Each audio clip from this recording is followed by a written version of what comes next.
Okay, thanks for joining today, everyone.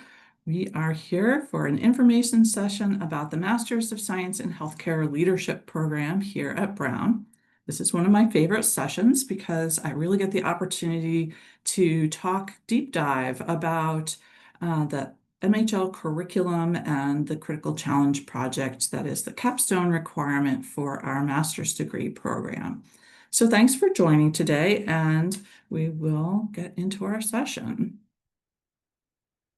My name is Sandi Ferretti, and I am the program director here for the MHL program. I have a similar type of background in terms of my studies and degree. I have a Master's of Health Services Administration and spent about 20 years in the healthcare industry before coming to Brown and working with this program. I've worked with this program since the beginning of the program, so that gives me a great insight into how the program has evolved over time and our faculty and the curriculum and all of that. So please feel free to ask me whatever your questions are. And speaking of questions, I'm going to do a bunch of talking and then open it up to your questions specifically.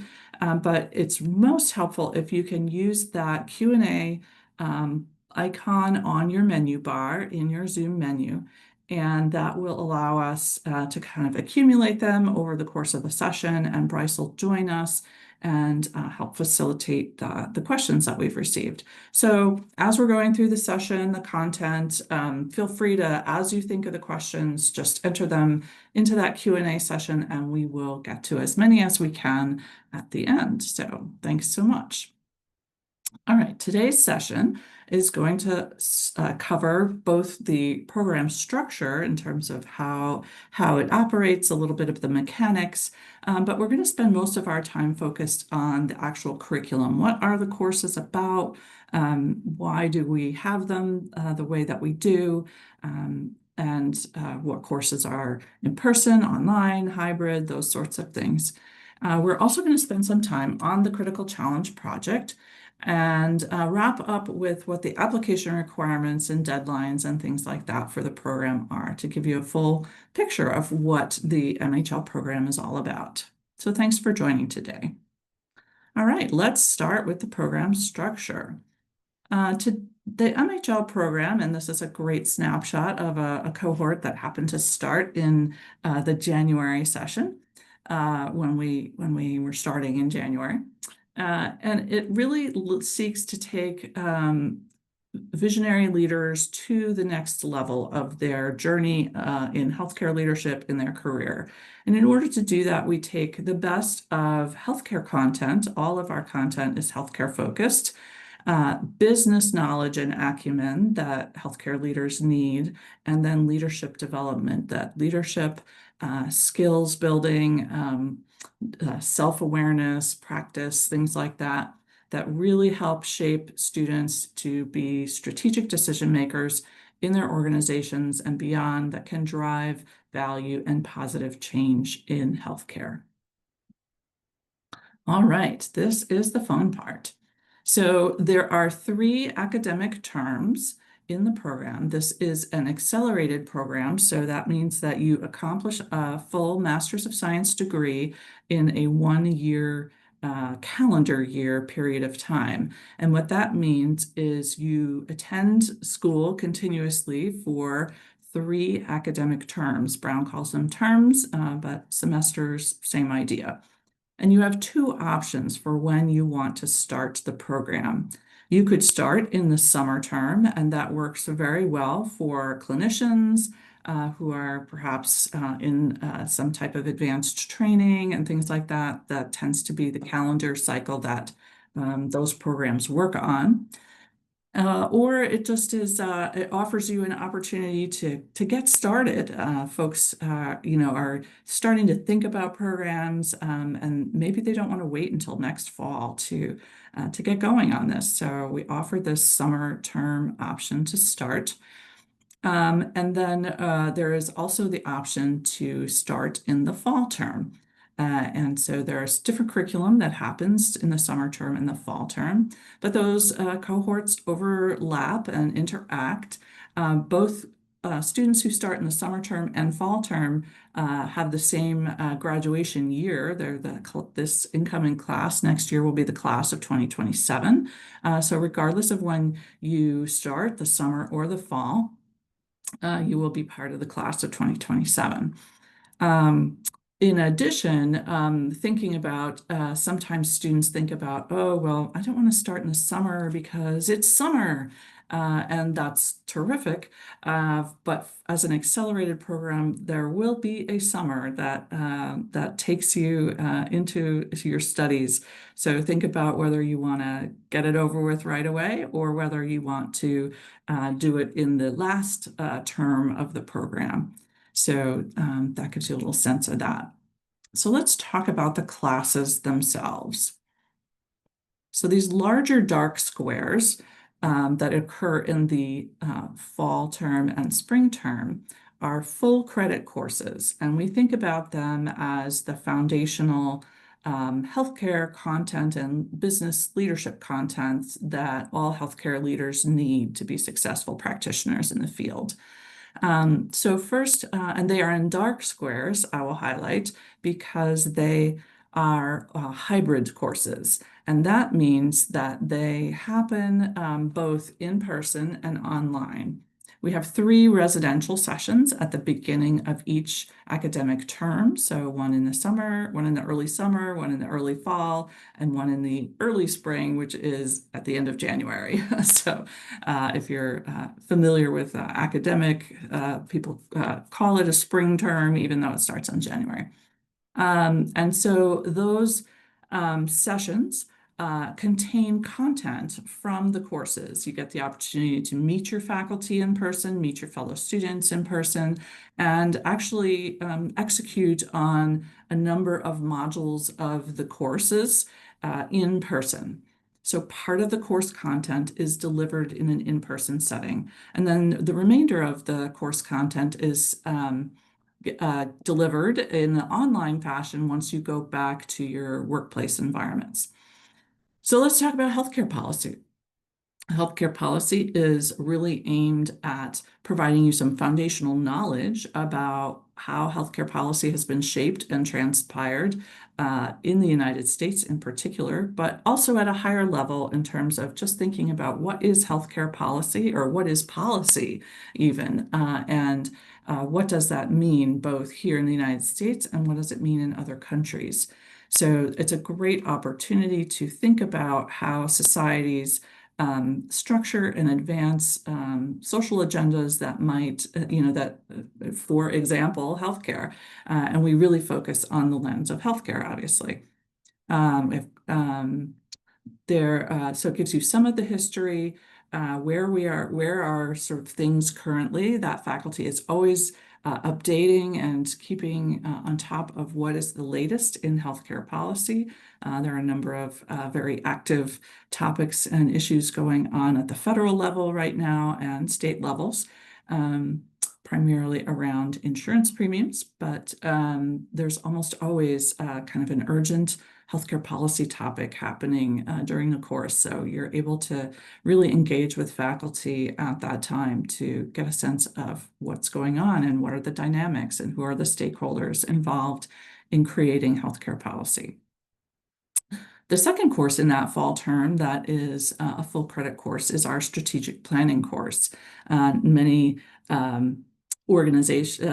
of these types of degrees have strategic planning courses, and regardless of how much you know about the concept of strategic planning, this course prepares you to think strategically, regardless of what your level in the organization is, and really and takes you from just thinking about how do I go about creating strategies, but really how do I make strategies successful? How do I implement them in my organizational setting? And that can apply to anyone. Because regardless of where you sit in an organization, you always have the opportunity to execute on strategic opportunities in your organization. I see that Nano has raised their hand. If you want to put your question in the chat, Bryce will be able to either answer it right away or we'll answer it at the end of the session. So thank you. Strategic planning gets you kicked off with how to think about broad scale, how to vision and create strategy for organizations, and then also to think about execution. How do you make those strategic plans real and happen in organizations? All right, in the spring term, we have 2 full credit courses. One is the all-important healthcare finance. Regardless of where you sit in healthcare, whether you're in the pharma industry, in a hospital system, you're a clinician running a private practice, whether you're a healthcare attorney, any range of healthcare types of organizations, how funding funnels through healthcare, how things get paid for and how things are valued, and how leaders make decisions based upon financial concerns is really important for healthcare leaders to understand and be facile with. So you really need to be able to be conversant in healthcare finance topics and be able to think about what's the best way to evaluate financial situations in organizations and across the healthcare industry to be able to make good decisions for your organization. So that is a real fundamental course. And then the last full credit course is our Leadership and Workforce Development course. You'll notice that there are 2 specific courses around leadership in the curriculum. And this full credit course is really focused on leadership of organizations. So leadership in organizations, leadership of your organization, leadership in teams, how to lead teams, how to create teams, how to foster teams and teamwork. And then also, and how to foster good decision-making in teams, things like that. But it also focuses on workforce development, which we know is a key issue in the healthcare industry today, both from staffing and retention. There are all sorts of clinical shortages happening, and so we want to be sure to address those topics in this particular course. So those are the 4 full credit courses, and that is supported by a number of half credit courses that happen at different stages of the curriculum. Maybe first, let's talk about these courses here that have the white background box. And those are half credit courses that run alongside the full credit courses during the fall and spring terms. And they are the ones that are focused on technology, AI, innovation, things like that are really cutting edge requirements for healthcare leaders today. And the reason they have a white background is because they are conducted fully online. So they happen throughout the semester and engage with faculty in a fully online way for the components of the curriculum of the class. You will get the opportunity to meet the faculty in person when you are here for the residential session, but they are not, it's an introductory session of the course, introduction to the faculty, but the content is delivered in the fully in the online space. The health technology data and analysis class is really the one of the foundational courses in regard to understanding data and technology. So it's comprised of sort of 3 different core sections of the class. First is basics around healthcare technology and governance and things like cybersecurity, things like that. The second portion of the course is really focused on data and data analytics. Healthcare, as in many other industries, is generating lots and lots of data, and we need to understand how it's captured, what it looks like, and how to make insightful decisions using data. So there's really a focus in that section of the course on analytics and how to present it and how to use data. And the last component is really about analysis of data. So beyond beyond sort of the capture of healthcare information. And analysis that really represents some foundational knowledge and skills around epidemiology. How do we look at populations of individuals and evaluate their health and their healthcare status? And so we have an epidemiologist who teaches that section of the course and really makes it apply to how healthcare leaders need to understand and use that kind of information in their own organizations, whether you are in a pharma company that's developing new drugs, or whether you are in a hospital system that needs to think about the population of your communities or your state. It's a really terrific opportunity to understand those fundamentals of epidemiology and healthcare data analysis. All right, so then the second half credit course really focuses on innovation. There's just a lot of innovation going on in the digital health environment, from telehealth to you name it. There's a lot going on. And so this course foundationally helps you think through digital innovation and how to frame it and think about it and make decisions about it. In addition, we include several modules on AI and the use and application of AI. So there's some foundational understanding modules, but then it's much more about thinking about how you apply AI in your organizations effectively and consistently. So those are our technology-based courses. But then there are other aspects of thinking about healthcare and systems and business that are essential for you to understand. First is marketing. Our marketing course looks at how organizations engage with their customer base or their patient base, however you choose to frame it, and really looks at the current aspects of what is important in the marketing arena. So you will get a chance to explore not just traditional marketing concepts, but explore things like social media and how that's being utilized to market organizations, products, and even physicians. So very interesting topic.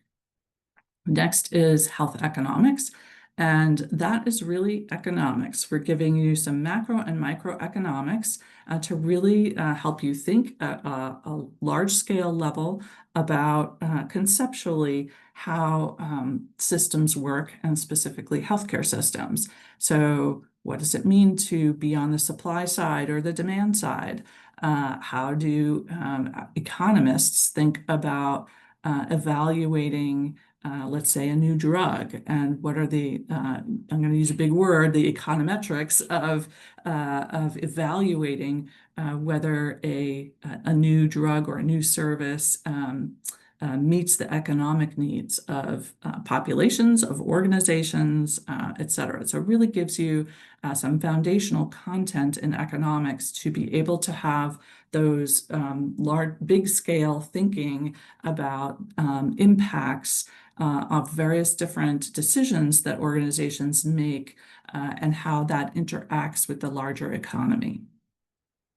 Next is our health law course, and that really focuses on the fundamental principles of our legal system here in the United States, and some of the key issues around how health law and regulation is shaped. It is focused in a case study type of format. So once you have those foundational aspects of how health law works and is impacted, and how the legal system impacts healthcare and healthcare delivery, then you get the opportunity to really play with particular issues that are critical current issues, and how that playing out in the legal system impacts both organizations and the law and regulation. Last is of our half credit courses is the quality improvement course. and it's called Quality Improvement in the Learning Organization. So it ties together some foundational skills in quality improvement methodologies and processes, along with organizational thinking about learning organizations. What do learning organizations look like? How do they behave? What tools and mechanisms do they use to continue to be learning organizations? And this content is applicable to you, whether you are a clinician or in consulting or in any other environment in healthcare. All right, so those are the half-credit courses that support those primary core courses that are full credit. So lastly, there are two important courses that are unique in that there is some aspect of that course happening throughout the program. So in every term, in every semester, you will be engaged in both the Critical Challenge Project, which is the capstone requirement for the program, as well as leadership and professional development. I'm going to talk about the Critical Challenge Project in more detail in just a moment, so I'm going to leave that here for now. But talk about the leadership and professional development course in a little bit more depth here, which is that this leadership course is really more about you and your growth as a leader. So you get things like a 360 evaluation, you get the opportunity to have a leadership coach for a period of time who help you develop your own leadership development plan. So that course is much more about hands-on practical skills and practice that you can use to take back to your own organizations and situations to improve your own abilities as a leader. All right, I'm going to take a sip while I move this. All right, so all of this incredible content is presented to you by some wonderful, wonderful faculty members that are here at Brown who have, most of them have been with the program for a very long time. So they are familiar with the overall cadence of the program, and they are very much engaged with professional students. I would like to emphasize that almost all of them, I can say all of them, have sort of what we would call real world experience. Folks who are faculty in this program are not academics kind of sitting in their research labs doing research studies and publishing and things like that. They do engage in some of those things, but their primary focus is on teaching students here and making the coursework very applicable to the real world. And they bring their own real world experience to the classroom. So in healthcare policy, for example, we have John Kingsdale here at the top left and Marie Ganem, who have both been very active in the healthcare policy world in Massachusetts and in Rhode Island. Marie finished her career as the Health Insurance Commissioner for the state of Rhode Island, one of the few states that has an insurance commissioner that's specifically dedicated to health insurance. It's a really unique role, and she brings a tremendous experience in the policy setting, both at the State House and in sort of the regulatory environment here in Rhode Island. And John was one of the creators and thinkers around the Massachusetts Connector, which became the foundational model for the Affordable Care Act in the state of Massachusetts when Mitt Romney was the governor. So he brings a tremendous wealth of experience and knowledge and also worked in the health insurance industry for a long time. So really has an amazing insight and background in healthcare policy as it's been shaped over the last 30 years.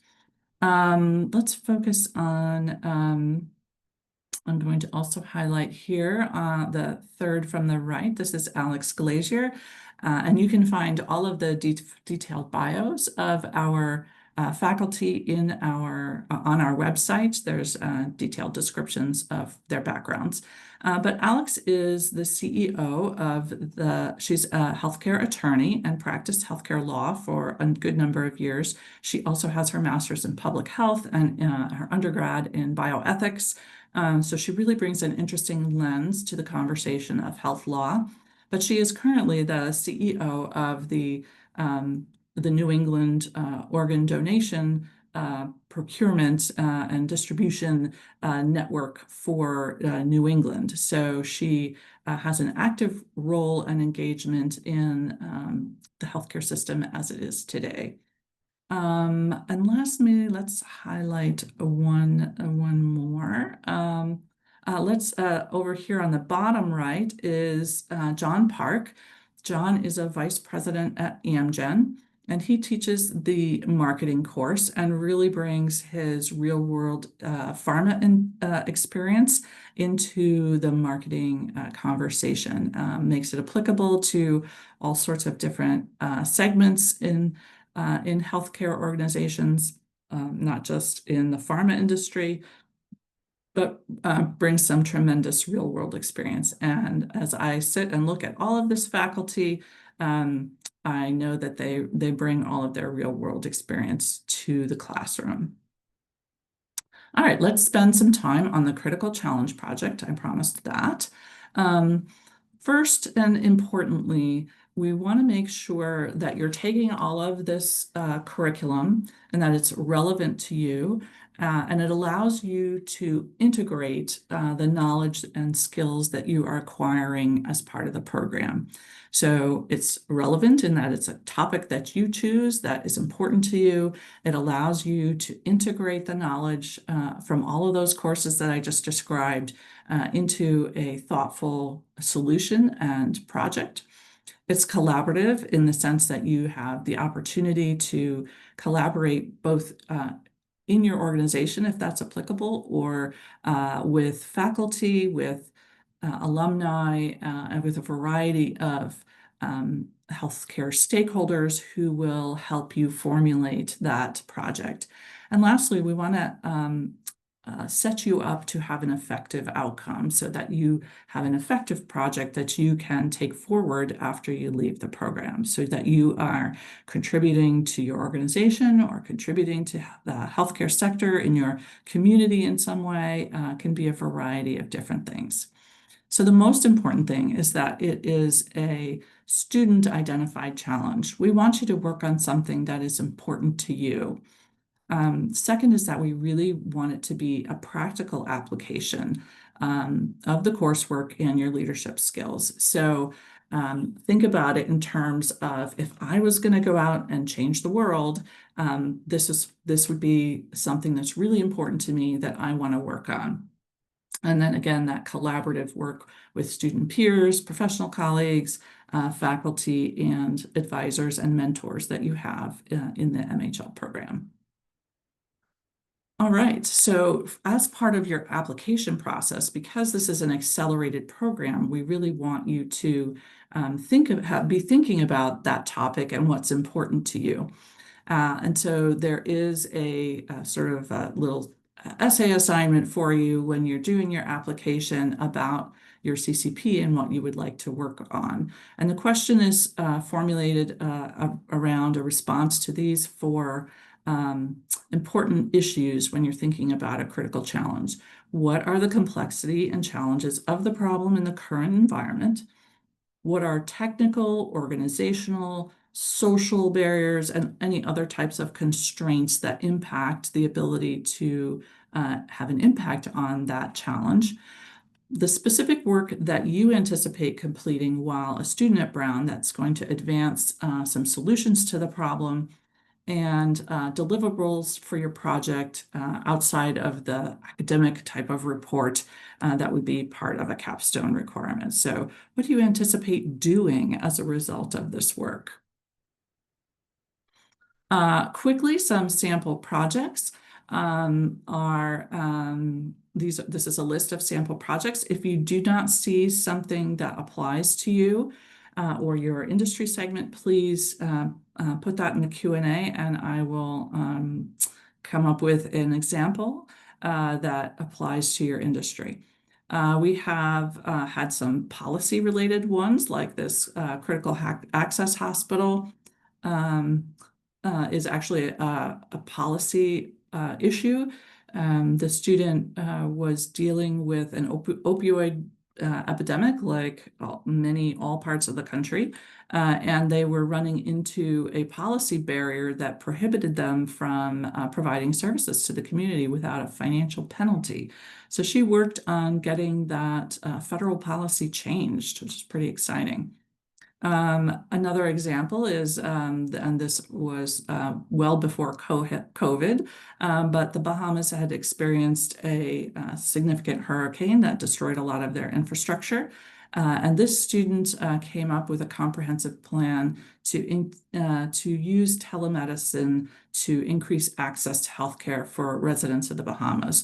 The Bahamas has sort of two key cities. And the remainder is across a population that sits in a wide variety of much smaller islands. And so access, it's not easy to just get to those major cities at any point in time to get access to healthcare. And she was successful in that work as well. In another recent CCP, we had a student who worked on healthcare access for the homeless in San Francisco, doing a pilot project on a medical access van, was able to test pilot that and demonstrate results to the city of San Francisco. So pretty exciting work. Lastly, let me highlight a pharma one here.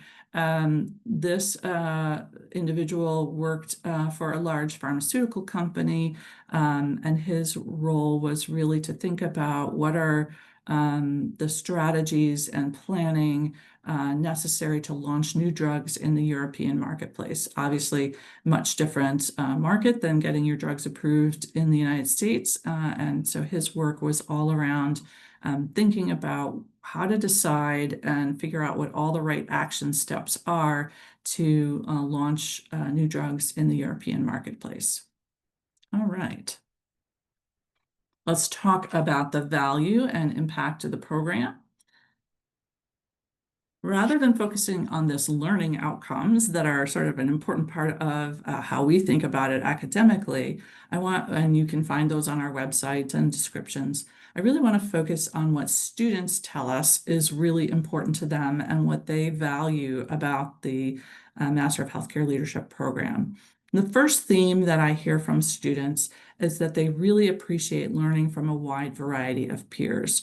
We deliberately select a audience of students who come from a variety of backgrounds, who come from a variety of segments of the healthcare industry, because we want you to all learn as much from each other as you do from the faculty and the curriculum. And students tell us that they really value that and appreciate creating those networks of peers across the healthcare industry.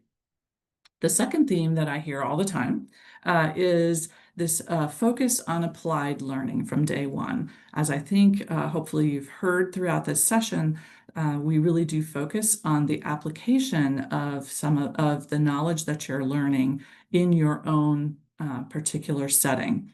So we want you to be able to take what you're learning and go back to your organizations and use it and do something with it. And I hear students at the end of every residential session are so energized and excited about how they're going to be able to take what they've learned during that week and go back and start using it in their day-to-day jobs. And then lastly, the last major theme I hear about is our emphasis on leadership development. So not only do we have those two courses on leadership development, but the entire program has a leadership focus. So when you're in the healthcare policy course or the finance course or any other of our strategy or any of our other courses, the questions that you are asked and the assignments that you are asked to think about focus on what are leaders challenged with in regard to this topic? How would you respond as a leader? And things like that. So students really appreciate that opportunity to practice thinking as a leader and thinking through issues that leaders of organizations in healthcare are facing in today's world. So those are kind of the three themes that I hear just really regularly. And one of the things I encourage all of you to do is to listen to one of our alumni chat sessions, which we have one coming up at the end of the month. And that gives you the opportunity to hear those themes directly from those alumni of the program without any prompting from me. They just, that is what they really appreciate and value from the program.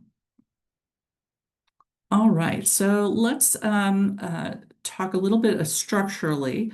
I've talked about that this is a diverse cohort of peers. It's hybrid in that there are in-person sessions and online, and then the remainder of the program happens in an online fashion. There's those 3 face-to-face residential sessions and then online learning throughout the remainder of the session. We know that as working professionals, you really want a low residency requirement in terms of being able to balance your work-life demands. And then lastly, in relation to that, we really emphasize asynchronous learning that allows you to plan your time and your participation and your completion of assignments and learning when it works best for you. Because when it works best for a trauma surgeon is not necessarily the same time as when that it works best for a pharma exec or a consulting exec who might be doing their homework in the airport. We really want to focus on asynchronous learning when you're not here in person in Brown, at Brown, so that you are able to continue to engage with your classmates, but also manage the course load at your own time. All right, the application requirements. We're looking for a lot of times I get questions about what kind of students you're looking for. We're looking for folks who have experience in the healthcare industry, a minimum of 2 years. We're looking for what your leadership experience has been. It doesn't necessarily mean that you have had a management title, but be able to demonstrate that you have led teams or worked on significant projects and things like that in the healthcare industry. And there are people who want to broaden their knowledge. So you might be a subject matter expert in one particular area, but you really want to have that broad base of knowledge so that you can continue to grow in your career and industry impact. You want to engage and expand your network from peers across healthcare sectors, and you really need that flexible learning format. On average, our cohort sizes are 30 to 40 students. So each of those intakes, that summer intake and that fall intake, are 30 to 40 students. So you could anticipate being with about 60 people in the classroom when you are in the classroom space. So a really exciting, dynamic group of healthcare professionals when you are here in person. On average, each cohort represents about 15 different states from across the United States, as well as some international students who want to join us, particularly for that healthcare leadership component. We have this map here tells you in the last 5 years all of the different states and little Puerto Rico here and as of students who come from those places. So you can see it's a really diverse audience from the United States. We aim for about a 50-50 men to women ratio. About 2/3 of our students already hold some type of advanced degree. And what that means is they might have a clinical degree, they might have a JD, they might have an MBA, and that they're coming to us to get that advanced knowledge specifically on healthcare and on leadership. It's not a requirement of the program, only a bachelor's degree is required, but just to give you a sense of the types of students that you'll be engaging with, most 2/3 have some type of advanced degree. About half of them are students of color, and on average, folks have 8 to 10 years of work experience. And that is an average, so that means there are people who have less years of work experience and people who have a lot more significant years of work experience and are in significant roles in healthcare. I currently have a chief information officer in our course. So the application requirements, there are 6 basic requirements. There's an application form and fee, and that's where you enter in all your demographic information. There's, for those of you who are attending the session live, we set it up so that when you submit your application, that application fee is waived if you are attending this session live today. We ask you for a personal statement about why you're interested in doing this program, what you hope to get out of it, and how your participation will enrich the experience of your peers. There's that critical challenge statement that I talked about. We also need 3 letters of recommendation, and we find that this is one of the most difficult parts of the application because it's out of your control in terms of having your recommenders respond. So think about early in the process who you would like your recommenders to be. You enter that into the application portal and we take care of contacting them and getting the recommendations. But reaching out early and often is the best way to get your application processed. We need your resume or CV. And we will need official transcripts from undergraduate and beyond institutions that you have received degrees from. So at the time of application, it's certainly much easier to get unofficial transcripts, and we do accept unofficial transcripts at the time of your application. If you are admitted and choose to attend the program, we do require official transcripts before you start the program. So from an application standpoint, unofficial transcripts are fine. We do not require any testing like the GRE or GMAT. The exception to that is international students. If the primary language of instruction was not English, where you obtained your undergraduate degree, we will require some English language testing. And that information is on our website, and our application coordinators are standing by to help you through that process. So all of those materials must be received in order for an application to be considered complete. Eligible candidates are invited to a video Zoom interview for an interview with myself and our academic director, Dr. Scott Rivkees. And then we use a rolling admissions process. So the admissions committee meets regularly and looks at applications, and generally students will receive their admission decision within 2 to 3 weeks. We put 6 weeks on there in terms of the outside limits of when you would hear from us, because there are vacations and things that happen in between terms when people are not available, et cetera. So generally within 2 weeks, you will hear from us. In order to secure your spot and join us in the following cohort, we need a $1,500 non-refundable deposit. That deposit is applied towards your tuition when you start looking at your tuition bills. And then any scholarship consideration for scholarships from Brown would be given to you at the time of your admission decision. So early decision advantage, we are in the throes of our priority review timelines for folks starting in the summer of 2026. We have an application deadline of this November 1st, so you can get rolling on that. We have an additional priority decision deadline in January, and the final deadline for summer of 2026 is March 1st. There's an asterisk here for summer of 2026. Should you be an international applicant, that is your final deadline on January 15th, because there are a number of things to coordinate as an international student that require a bit of additional time. So why use a priority deadline? Scholarships funds are based on merit. They are dispersed first come, first serve. There is a pool of scholarship dollars. The earlier you apply, the more likely you have in terms of getting some of that merit funding. There's a favorable acceptance rate because let's say we're building a cohort of diverse peers and I have 20 doctors in the program already. Well, if I have 20 doctors, maybe that 21st doctor is going to be more challenging to get admitted.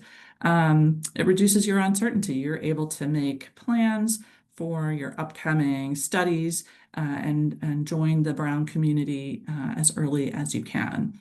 And so applications today will be for the class of 2027. And then I'd like to show this sort of visual of how the academic terms roll out. If you start in the summer, you have that residential session early in the term, and the remainder of your academic work is online. Then you join us again at the beginning of the fall term, and then the remainder is online. And then the spring term, and you go straight to commencement at the end of the spring term. And similar timeline for our fall start students. You start in the fall term, most of it online. The difference here is that your degree for a fall start is conferred in October, but you are invited the following May to participate in Brown's commencement activities. So in summary, there are 3 residential sessions in Providence that allow you to meet your classmates and faculty in person. Everything else is delivered online. You participate in the commencement traditions at Brown. You are a full member of the Brown community as a master's degree student here, and we make sure we do a lot of things to make sure you are able to build that community. It's a 1-year degree, happens from your choice of either May to May or August to August. So that was a lot of information, and I want to make sure we have plenty of time to answer your questions. So I am going to turn it over to my colleague Bryce here to help me facilitate the questions that are showing up in the Q&A. I see a number of them. Awesome. Thank you. There are a couple. So our first one is asking about opportunities for Brown alumni to sit in on or audit any of the courses, either in person or online. Um, not so much audit the courses, but we do have the opportunity. First of all, there's an alumni discount. If you are a Brown alumni, you do get a percentage taken off of the tuition, so you don't in regards to attending the program. So that's a significant advantage. But as far as getting a taste of the classes, we do offer what we call open days. And that is when the students are in residence here in Providence. And so you are able to get an opportunity to meet some of the faculty, meet the current students, and sit in on actual class time during that residential open day that you come and visit us. So we would love to have folks come and visit us. Looks like we've got an open day coming up. Yes, we do in January. Yes, Yeah. end of January. Awesome. Let's see. Our next question, hypothetically, if we're not accepted for a term, can we reapply or be considered for another term/cohort? Absolutely. Yep. Our next question from Nick. Thank you for this incredibly helpful session. Fantastic to learn more about the curriculum, faculty, learning approach, and process. A prior slide indicated that in addition to first come, first serve, some of the merit aid available is restricted to priority 1 applicants. Could you please say more about that? So particularly in that priority 1 deadline, that's where we are looking at the full pool of applicants. And that's where we're looking at, oh, do we have someone from pharma? Do we have someone from medical device? Do I have someone from consulting? And really thinking about the spread of different, sort of healthcare market diversity. And so that we might think about scholarship funds in that way in terms of bringing in that really good mix of students, because that's really part of the magic secret sauce of what makes this program so powerful. Thank you. And then we did have a question, an emailed question beforehand that I wanted to be sure to ask. Sure. So the question is, as someone who works within Canada's universal healthcare system, I'm curious how the program's focus, given that it is based in a US context with largely for-profit healthcare models, how it might translate to leaders working in publicly funded systems. Could you speak to the value and applicability of this program for international professionals like myself? Absolutely. So I think that we think about healthcare delivery and systems broadly, regardless of sort of the country that you are working in. And so one of the ways that the curriculum is very applicable to you is in the sense that you are learning, like, let's take strategy. You're learning about healthcare strategy regardless of whether you are in a publicly funded system or in a for-profit system or in a mixed, many countries have mixed systems where there's a private sector and a public sector. Um, so you're able to really apply what you're learning to whatever type of sort of funding system you have. And you learn, for example, in the finance course about all the different potential mechanisms for financing and how those apply to decisions that get made either at a government level or at a private business level. So really sort of opens your window and breadth of knowledge in regard to all of those different opportunities. And I would also stress that much of the assignments are ask you to apply the knowledge to your own situation and to your own organization. So you're going to be getting a content delivery on a particular topic, but then you need to apply it and think about how it applies to you in your context. So if you're working in a publicly funded healthcare system like Canada, then you are going to be asked to think about responding to questions as it applies in your system. And our faculty are terrific at giving you feedback and insight into what that might mean to you specifically. So I hope that helps answer that question. Okay, thank you. And it looks like we've got one more question. Can we change our capstone challenge midway? Absolutely. So things happen. Healthcare is a really fast-paced, changing place, and we have students who change jobs, or students who take a course and discover that, you know what, I'm actually really interested in something completely different. And so those things happen, and we are absolutely able to work with you. Sometimes organizations have a priority that they want you to work on, and they might change their mind during the session. So that is absolutely, you're not locked into the topic that you propose in your application. We just want to understand how you think about large-scale challenges and issues in healthcare. So absolutely, you can change your topic. Perfect. And that looks like all of our questions. Terrific. Well, we've just about used up all of our time. I really appreciate everyone's attention today, and we are happy to engage with you further. If you have specific questions about people in your own healthcare sector or connecting with alumni in your area, please feel free to reach out. You can call us at the phone number listed. You can peruse our website at professional.brown.edu. And you can email folks directly at professional@brown.edu. And there are always opportunities to engage with us further online in these webinars. We have the next upcoming one that is an alumni chat, as well as some other content related ones that might intrigue you about hearing from Brown faculty on a variety of topics. So thank you so much for joining today, and please stay in touch.